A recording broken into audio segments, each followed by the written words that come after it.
பாவக்காய் புளிக்குழம்பு வைக்கலாம் வாங்க. அதுக்கு தேவையான பொருட்கள்: வெங்காயம், தக்காளி, கருவேப்பிலை, கொத்தமல்லி, இஞ்சி பூண்டு, கொஞ்சம் இஞ்சி பூண்டு தட்டிக்குவோம். பாவக்காய் நல்லா அரிஞ்சிக்குவோம்.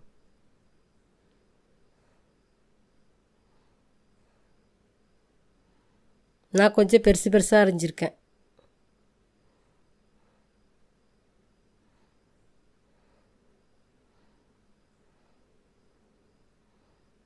உங்களுக்கு வேணும்னா பொடியாக கூட நறுக்கிக்குங்க. வெறும் கடாயில் போட்டு பாவக்காய் வெறும் கடாயில் போட்டு நம்ம நல்லா வதக்கணும்னா பாவக்காய் நல்லா அதில் இருக்கிற தண்ணியிலே கொஞ்சம் நல்லா வதங்கும்.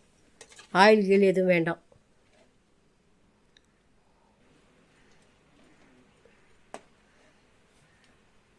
பெருசாக நிறைய அதெல்லாம் உடச்சி நல்லா வதக்கிக்கிங்க. உங்களுக்கு வேணும்னா நீங்கள் பொடியாக நறுக்கிக்கலாம், இல்லை நீட்டாக குச்சியாக கூட நறுக்கிக்கலாம். நம்ம ஆப்ஷன் தான் அது, எப்படி வேணால் நறுக்கிக்கலாம். நல்லா வதங்கிச்சு பாருங்கள், பழன்னு.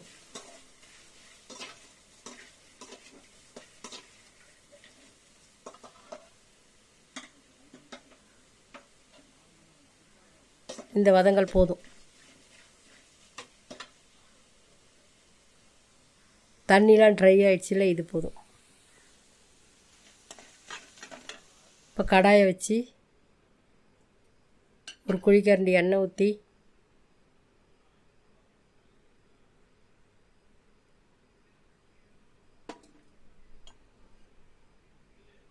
ஒரு குழிக்கரண்டிக்கும் கொஞ்சம் கம்மியாக ஊற்றினா கூட போதும்.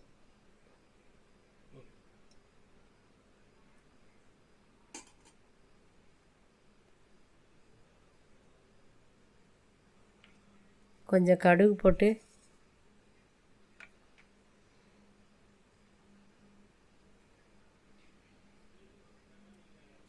நல்லா கடுகு பொரியட்டும்.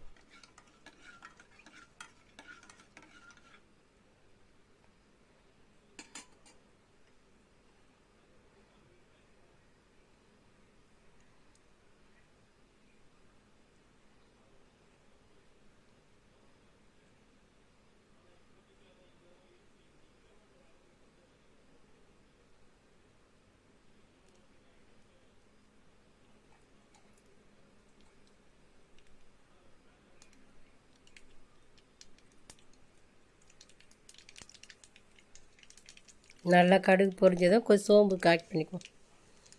கொஞ்சோண்டு வெந்தயம், கொஞ்சம் சீரகம், வெங்காயம் போட்டு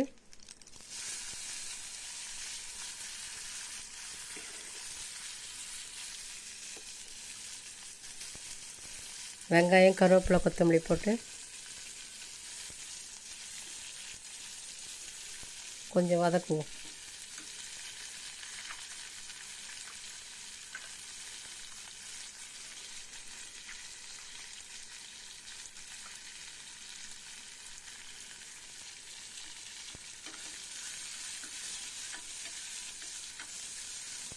நல்ல வெங்காயம் அப்படியே ஒருவலாக வர வரைக்கும் நல்லா வதக்குவோம்.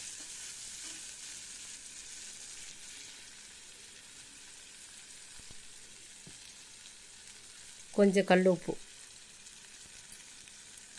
தேவைக்கேற்ப உப்பு போட்டுக்கிட்டோம்.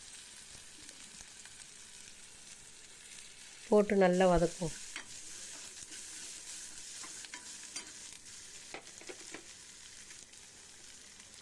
தக்காளி பழம்,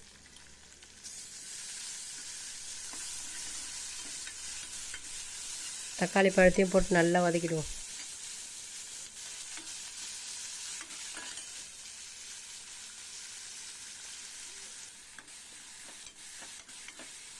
கொஞ்சம் மஞ்சத்தூள் ஆட் பண்ணணும்.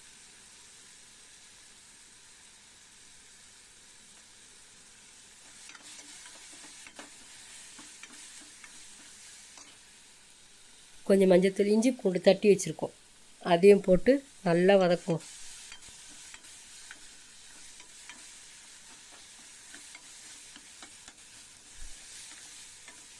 நல்லா குத்தி குத்தி நல்லா வதக்கலாம்.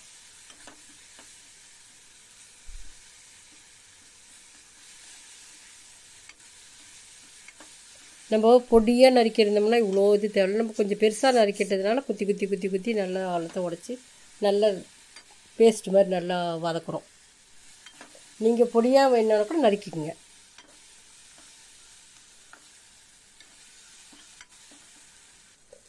பாவக்காய் அதில் போட்டு அதையும் நல்லா ஒரு வதக்கணும்.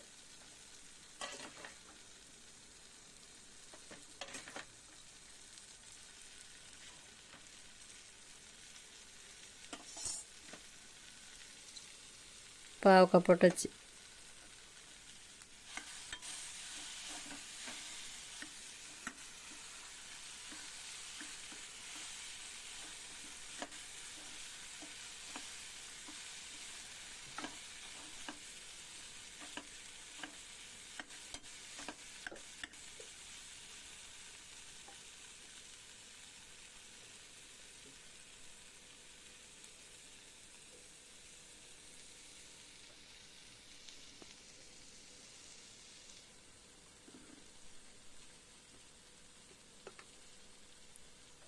தேவைக்கேற்ப மிளகா பொடி போட்டுக்கிறோம். நம்ம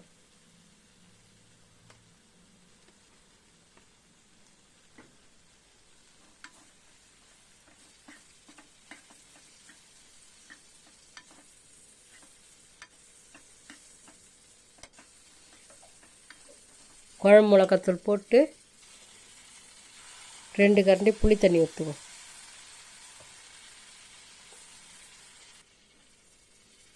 ஊற்றி நல்லா கலரிட்டு நல்லா கலருவோம்.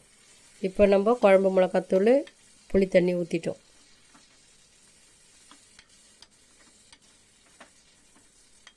புளி கரைச்சல் கட்டியாக இருக்குது. கூட கொஞ்சோண்டு தண்ணி மிக்ஸ் பண்ணி வேக விட்ருவோம்.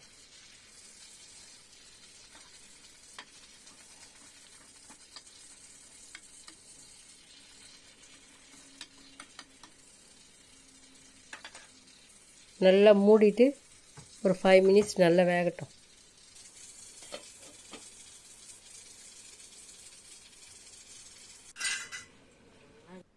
நல்லா மாட்டம் நல்லா கடன்னு வெந்துடுச்சு.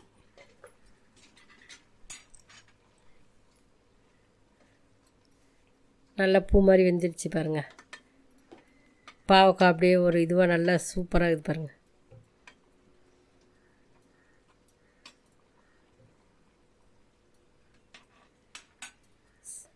செம்மையான பாவக்காய் புளி குழம்பு ரெடி ஆயிடுச்சு. வாங்க பவுலில் சேவ் பண்ணலாம்.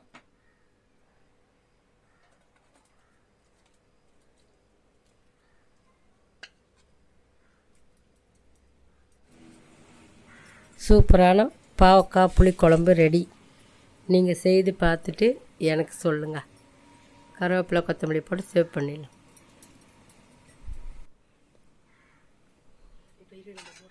நல்லா இருக்கா பாவக்காய் குழம்பு?